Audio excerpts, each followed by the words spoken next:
구독, 좋아요. 새벽 배송 금지 추진입니다. 이 새벽 배송이 건강권을 해친다라고 네. 하면서 새벽이란 말이 조금 부정적인 의미가 없어 보이니까 심야라는 말까지 넣어가면서 법안을 지금 추진을 하고 있는데, 이와 관련해 가지고 이제 쿠팡 노조에서 새벽 배송 금지 추진은 우리가 민노총을 탈퇴한 것에 대한 보복이다라고 하는 성명까지 냈을 정도로 지금 사안이 굉장히 커지고 있는 것이고요. 또 나는 일하고 싶어. 근데 왜 일 못하게 해? 예를 들어 나는 진짜 돈을 벌고 싶어가지고 새벽에 택시 운전하시는 분들도 있고, 맞아요. 새벽에 편의점 알바하시는 분들도 있고, 새벽에 일하는 사람들 많은데 왜 새벽 배송만 안 된다는 거야? 이렇게 일어나시는 분들이 있더라고요. 본인들이 먹고 살겠다는데 네. 나는 먹고 살기 위해서 이 일을 하겠다는데 왜 겉에 있는 그 귀족 노조들이 민주노총을 비롯해서 네. 왜 거기다 태클을 걸고 새벽 배송을 금지하겠다고 하는 것인지에 대해서 쿠팡 노조도 의문을 제기하지 않을 수 없죠. 네. 그러니까 민주노총이 애초에 어떤 기업입니까? 그러니까 겉으로는 우리 노동조합원들을 위해서 노동을 하시는 이 노동자들의 권리를 대변한다고 하면서 네. 실제로는 반기업적 그리고 반 어떤 시장 경제적 그런 행보들만 계속 보이는 곳이 아닙니까 여기가. 그러다 보니까 쿠팡에서 실제로 그러니까 제가 지금 조사를 해봤는데 하루에 한 300만 개에서 많을 때는 한 700만 개의 물건을 배송을 한다고 합니다. 근데 네. 이 중에서 77%가 심야 시간대에 배송이 된다고 해요. 이 심야 배송을 막게 되면 네. 거꾸로 얘기해서 23% 정도에 달하는 배송물만 우리 집 앞에 도착을 한다는 거예요. 낮에 이걸 어떻게 다 합니까? 그렇죠. 주차 문제도 있고 네. 교통 문제도 있고 한데, 그러니까 쿠팡 입장에서는 이거 일하지 말라라는 뜻으로 보일 수밖에 없는 것이거든요. 그러니까 그러다 보니까 쿠팡에서는 노조를 탈퇴했고, 네. 그러다 보니까 민주노총에서는 심야 배송을 막고 있다라고 이제 합리적인 의심과 추론을 제기할 수밖에 없는 거죠. 그러니까 심지어 어떤 분들은 지금 테무가 들어와야 되는데 중국에 네. 이 쿠팡의 이 신속 배달 시스템이 우리나라에 너무 잘 자리 잡아 있기 때문에 쿠팡을 견제하려는 거 아니냐, 중국의 테무가 들어오는 것을 위해서 이런 얘기를 하실 정도거든요.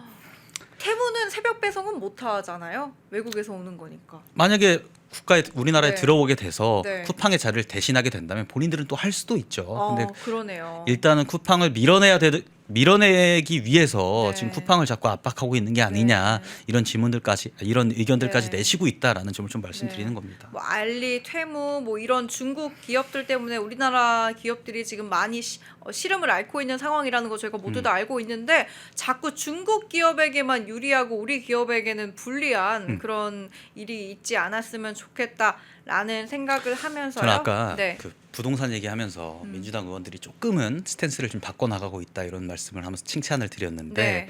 지금 민주노총이 노동부의 장관에 민주노총 위원장 출신이 임명이 되고 이번에 네. 방송3법으로 방송까지 지금 장악을 하게 됐어요. 실질적으로 민주노총에서 네. 사실상 각 방송사의 사장을 임명할 수 있는 그런 시스템이 지금 됐단 말이에요. 완전히 지금 공용 노조가 된 겁니다. 네.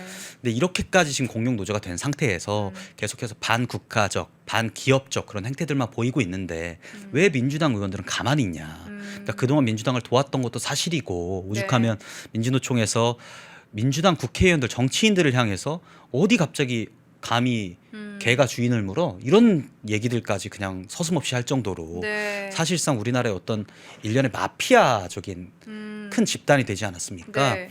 이게 지금 더 심화될 경우에는 민주당에도 어느 정도 정직한 정치인들이 있을 텐데 우리나라에 너무 큰 위해로 지금 다가오고 있는 거거든요. 벌써부터. 그렇기 네. 때문에 민주당 의원들도 조금 정신 차리고 좀 선을 긋고 민주노총에 대해서 좀 배척해야 되는 상황이 아니겠냐, 네. 이런 말씀 좀 드리고 싶습니다. 네, 이런 부분들. 그러니까 민노총 관련해 가지고 하나하나 이야기를 다 들어주고 또 한다는 비판을 많이 받는 가운데, 사실은 민노총뿐만이 아니라 또 유명한 것이 전농이죠, 전농. 그렇죠. 지금 앞서 이야기한 내용에서 바로 이어지는 내용입니다. 농어촌 기본소득. 그냥 기본소득도 아니고 농어촌 기본소득, 이거 굉장히 지금 이슈가 되고 있는데 이재명 대통령이 자신의 시정연설이었죠. 시정연설에서 농어촌 기본소득을 하겠다라고 이야기를 했어요. 그런데 이 농어촌 기본소득이 원래는 시범사업으로 원래 운영이 되고 있었다라고 합니다. 시범사업을 어디에서 하고 있었냐? 충남에서 하고 있었는데, 충남에서 지사로 있는 김태흠 지사가 이거는 포퓰리즘이고 그렇죠. 재정 부담이 너무 심하다라고 하면서 원래 반대하고 있었던 그런 사안이라고 해요. 근데 이번에 완전히 못 박은 거잖아요. 그렇죠. 그러니까 이번에 이재명 대통령이 두 번째 시정연설을 하면서 네. 정부 예산안을 발표를 했는데 말로는 AI 얘기만 하면서 사실상 AI 예산보다 현금 살포 예산들을 3배 가까이 또 편성을 했단 말이에요. 네. 그 중에 하나가 이제 농어촌 기본소득 같은 경우 기본소득인 것이고 네. 이것뿐만이 아니라 뭐 각 지자체에서 어. 각자가 또 현금 살포를 할 수 있는 그런 예산까지 편성을 했어요. 이거는 결국에는 선심성, 포퓰리즘 그런 공약이다. 네. 그런 예산이다. 예컨대 과거에 그 문재인 정부에서 코로나 전국을 맞아서 재난지원금을 살포를 하면서 네. 그 총선 직전에 살포를 하면서 실제로 미통당이 그때 103석을 얻게 되면서 참패를 했었습니다. 네. 그것을 그대로 가져와서 이번에도 아마 이 예산들이 내년 6월에 있을 지선을 앞두고 또 펼쳐지지 않겠냐, 뿌려지지 않겠냐라는 의심 혹은 네. 확신을 하지 않을 수 없겠고요. 그러니까 제가 이런 지점 때문에 이번에 그 이재명 대통령이 대통령에 선출되자마자 기재부를 분리해서 네. 이런 기획 예산에 대해서 편성권을 국무총리실 산하로 또 옮기는 네. 그런 지점들에 대해서 제가 굉장히 우려를 또 펜앤마이크에서 표했었거든요. 네, 네. 왜냐하면 이런 예산들을 과거의 기재부에서 공무원들이 이 정치인들의 선심성, 표심용 그런 예산들을 막아왔어요. 아, 그렇죠. 예산 편성에 있어서 인과관계들을 그들이 판단을 했고 네. 잘라내는 역할들을 했단 말이에요. 그래서 오히려 약간 그 좀 다투는 그런 상황이 많이 나왔었죠. 그렇죠. 그리고 최종 결정을 결국에 기재부 산하에서 하는 네, 거기 네. 때문에 그런 것들이 어느 정도의 견제가 가능했었는데 이제는 또 견제가 안 되는 상황까지 와버린 게 아니냐.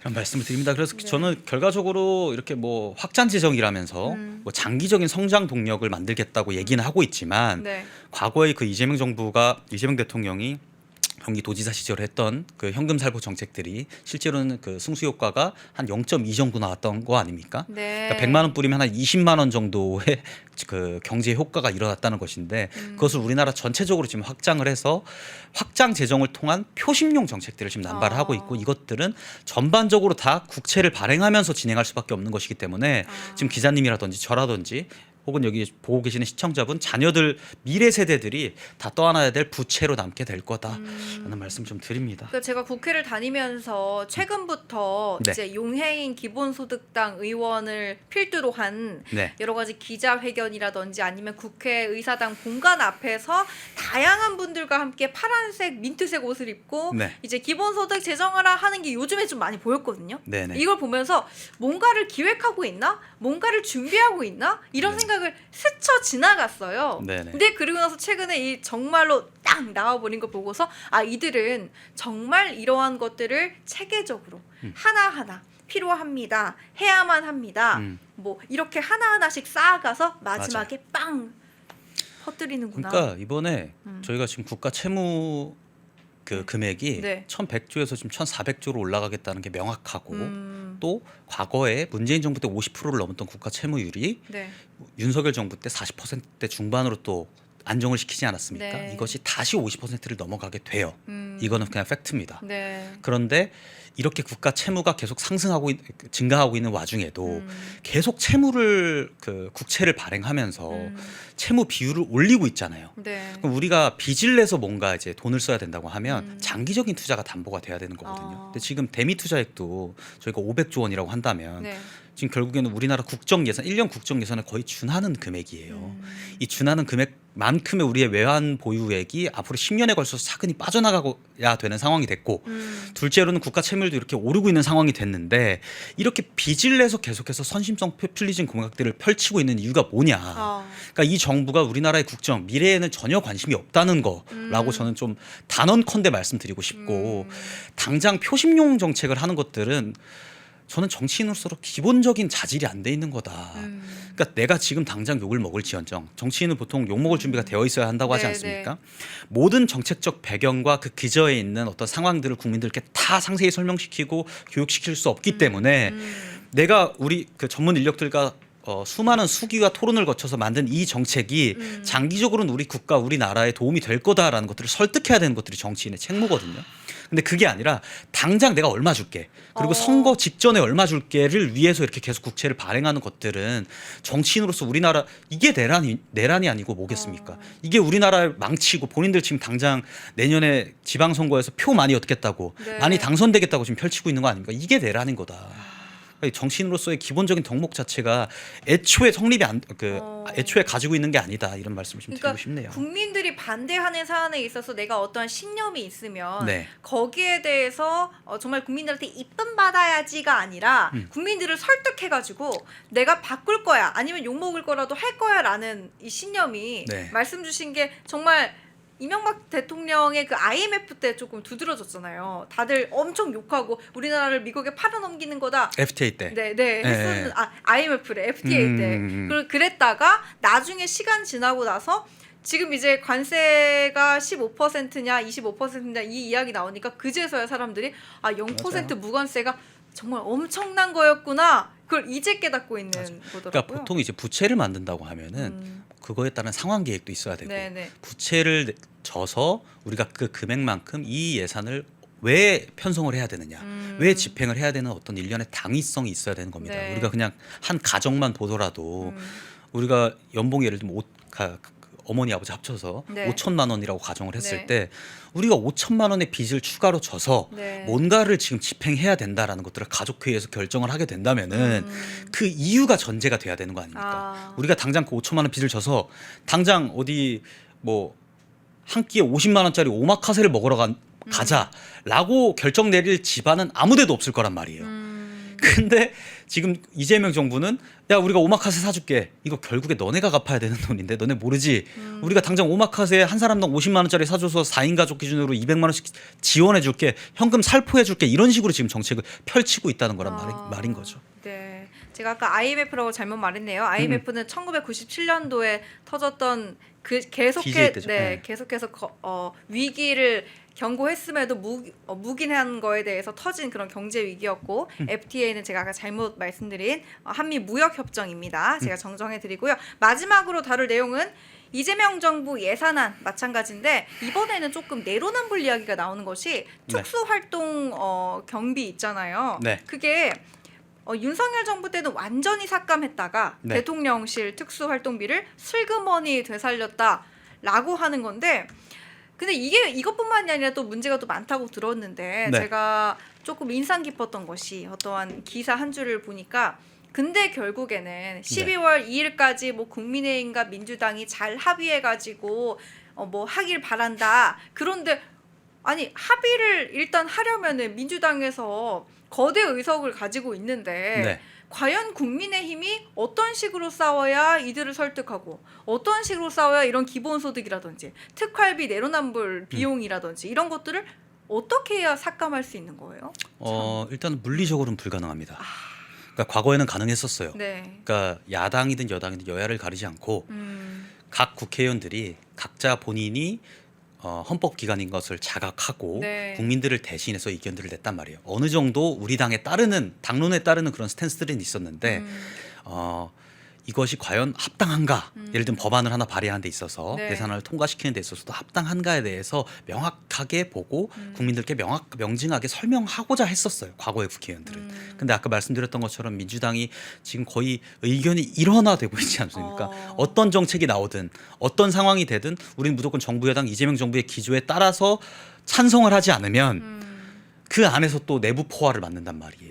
그런 상황이 됐기 때문에 민주당에서 아마 그 여당의 의석수를 가지고 이번에도 강행할 것이 뻔하다.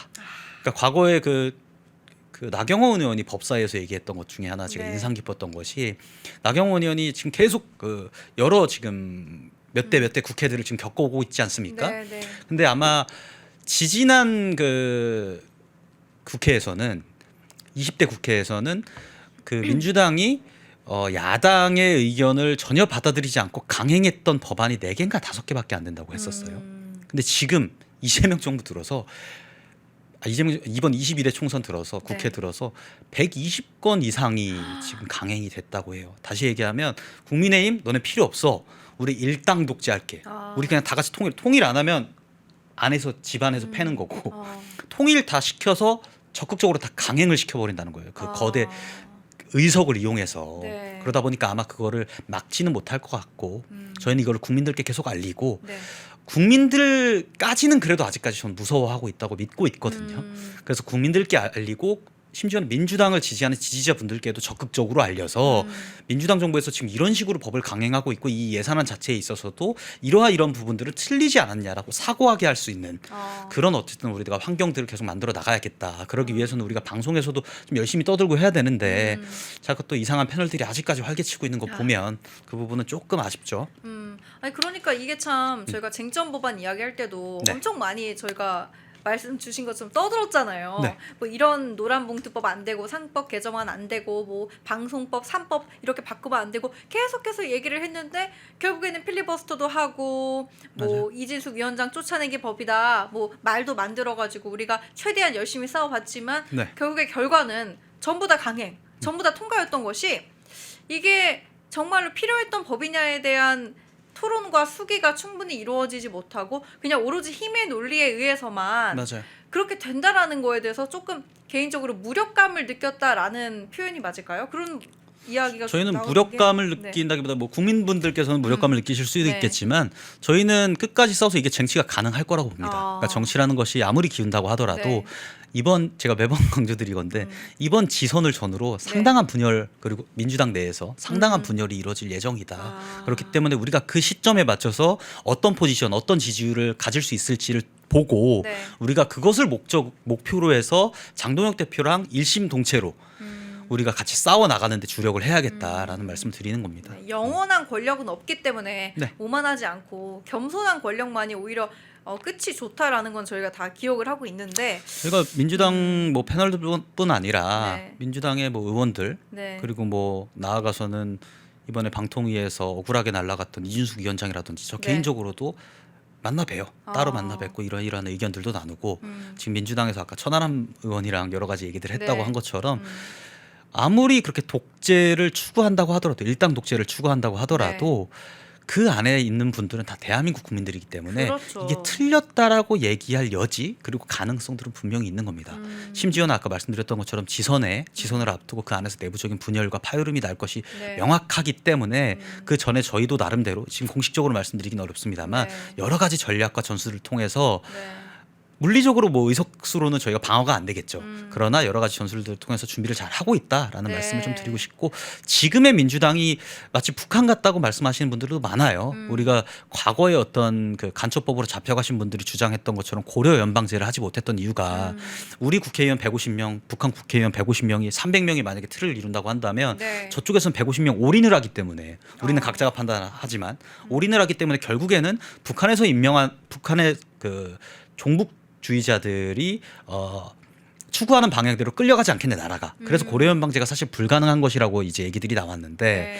지금 민주당 안에서도 지금 그런 식으로 흘러가고는 있지만 사실은 여러 전략 전술들에 의해서 그들이 분열될 것들을 저희가 나름대로 조성을 하고 또 준비를 하고 있다라는 것들을 좀 국민분들께도 어필을 드리고 싶고 네. 얼마 안 남았으니까 저희 좀 많이 믿어주시고 장동혁 대표도 많이 믿어주시고 저희 국민의힘 의원들 정치인들도 많이 믿어주시고 지금 싸우는 모습들도 많이 네. 지지를 해주셨으면 좋겠다라는 네. 좀 당부의 말씀을 드리고 싶네요. 정말 저도 국정감사 보면서 네. 국민의힘 의원들이 숫자로는 적지만 기세로는 정말 훨씬 더 세다. 정말 맞아요. 느꼈고요. 정말 법사위, 운영위, 저는 과방위를 많이 다녔지만은 네. 사실은 위원장도 거의 주요 상임위 같은 경우에는 위원장도 민주당이 점하고 있고 그렇죠. 또 민주당 의원들이 숫자도 많지만 네. 우리 국민의 의원들이 정말 악으로 깡으로 그렇게 막 소리를 내면서 당신들 이러면 안 돼. 정말 마이크가 꺼져도 네. 퇴장을 당해도 그렇게 하고 있거든요. 그렇죠. 그리고 아까 말씀하셨던 것처럼 제가 하나만 좀 예시를 들어드리면 특활비 말씀하셨는데 특활비가 결국에는 경찰청 감사원 그리고 네. 대통령실 특활비가 다 전액 삭감이 돼서 영원이었습니다. 네. 근데 이번에 특활비를 다시 복구시키지 않았습니까? 그래놓고 강유정 대변인은 과거에 복구 직전에 네. 이거 나중에 적당한 시기가 오면 해명하겠다라고 하고 이번에 강훈식 그 비서실장은 네. 이거 죄송하다 한마디로 사실 끝내려고 하고 있거든요. 근데 저희가 거꾸로 이거를 또 다른 논리들을 들이대서 나중에 싸울 거리 그 전략들을 만들어낸다고 한다면 네. 이것은 결국에는 과거의 특활비를 영원으로 삭감시키고 심지어 30번에 가까운 탄핵들을 윤 정부에서 진행을 하지 않았습니까? 이게 네. 내란인 겁니다. 왜냐하면 특활비를 이번에 복구시켰다는 것 자체가 특활비는 필요한데 대통령실의 업무를 막기 위해서 그러니까 사실상 국정에 방해를 하기 위해서 특활비를 삭감시켰다는 얘기가 거꾸로 되는 거거든요. 이번에 특활비를 복구한 것 자체가 네. 이런 논리들을 저희가 차곡차곡 쌓아서 적절한 때 적절한 상황에서 꺼내면서 싸워 나갈 예정이다. 이런 네. 것들을 하나의 예시로 좀 말씀드리는 겁니다. 좀 기대를 해봐도 될까요? 개인적으로? 그럼요. 그리고 아무래도 여러 분야에서 지금 장악된 부분들도 많고 네. 행정부 입법부가 이미 지금 정부의 이재명 정부 그리고 개딸들의 손에 의해서 움직이고 있기 때문에 국민분들께서 또 많이 도와주셔야 된다. 저도 이제 청년이고 정당인입니다만은 저희한테만 맡겨두실 것이 아니라 계속해서 또 응원해주고 같이 좀 나서 주셨으면 좋겠다라는 저 부탁을 드리는 겁니다. 명령하는 게 아닙니다. 네, 여러분 한번 기대해 주시도록 하고요. 네네. 그럼 저희 마무리하기 전에 우리 이재인 대변인님 네. 진짜 뭐 많은 말씀해 주셨지만 네네. 앞으로 또 12월 2일까지 네. 또 열심히 싸워 주실 거고 그럼요. 또 그 이후에도 미디어 특위에서 많은 활동해 주실 텐데 네네. 각오 한마디 부탁드립니다. 가고요. 네. 갑자기요? 제가 원래 본업이 있습니다. 네. 본업이 제가 원래 방송 제작을 하고 음악 제작을 하던 사람인데 작년에 이제 이재명 대통령의 계양구 국회의원 재선을 막기 위해서 제가 정당에 들어와서 지금 작년에 들어와서 1년 반 정도 만에 그 시당 부대변인 그리고 대변인 그리고 중앙당 부대변인 그리고 미디어 대변인 와. 미디어 특위 이제 부위원장까지 오게 됐어요. 근데 네. 이것들은 제가 능력이 있어서가 아닙니다. 그 우리 당 내에서 정말 사상적으로 신념적으로 정신이 똑바로 된 사람들이 많지 않았기 때문에 또 저한테 기회가 왔다라고 저는 생각을 하거든요. 근데 제가 요새 보니까 저뿐만 아니라 이번에 미디어 특위를 구성하는 데 있어서 굉장히 많은 인재들이 있고 네. 싸우기 위해서 준비된 인력들이 있었어요. 그런데 지난 그 탄핵 국면을 맞아서 혹은 그 전에 특정 당대표 산하에서 제대로 된 인력들이 자리를 제대로 못 잡고 네. 밖으로 좀 이렇게 튕겨나갔던 지점들이 분명히 있었습니다. 네. 근데 지금 다시 많이 속속들이 돌아오고 있고 제대로 싸우려고 준비를 많이 하고 있으니까요. 그런 사람들과 같이 그런 분들과 같이 다양한 저보다 훨씬 뛰어난 인재들과 같이 앞으로 잘 싸워 나갈 겁니다. 그래서 제가 자꾸만 부탁만 드리네요. 믿고 응원해 주시길 부탁드리겠습니다. 아, 네. 이재는 대변인 화이팅이라고 우리 썬피님 해주시고 랑사나님은 장동영 대표님 화이팅하세요. 우리 이재능 대변인님과 장동영 대표님 두 분 다 화이팅하시고요. 네. 저희는 다음 주 이 시간에 또 찾아뵙겠습니다. 여러분 고맙습니다. 주말 잘 보내세요. 우리 이재능 대변인도 평안한 주말 보내세요. 감사합니다. 네, 고맙습니다. 펜앤마이크에서 추천하는 영상도 보고 가세요. 다른 영상도 즐기시려면 구독 버튼을 꼭 눌러주세요.